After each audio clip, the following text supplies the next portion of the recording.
Hi, this is Miss Wu.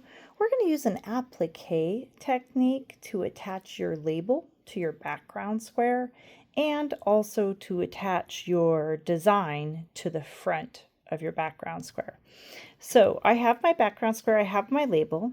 You might want to think about where you place your label based on where your design is going to go on the other side, but it's not very important. I tend to go on the lower right corner, but I leave about an inch on either side.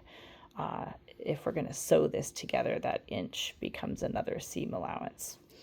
I would use at least 2 pins. The first pin is the most useful, but the second one helps keep it smooth as you're sewing and keeps it from shifting around.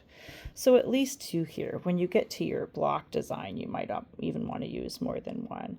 And I have placed the pins outside the seam allowance, and I'm going to sew on this seam allowance, that 1/4 inch seam allowance we've been using for all our blocks.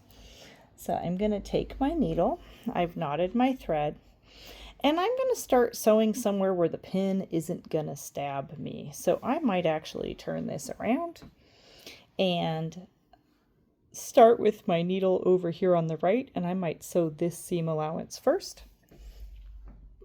I'm going to put my knot on the back. That means I'm going to bring the needle up from the back side. So this is the background square. This is going to be my back. Since it's solid, both sides are the same. But once you attach this label, this becomes the back and the other side becomes the front.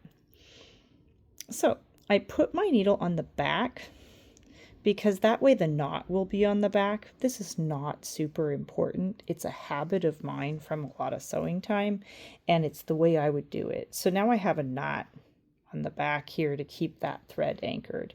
You can also backstitch, as we've already talked about with our patchwork, before you start sewing forward. I'm taking those little 1/8 of an inch stitches along the seam allowance.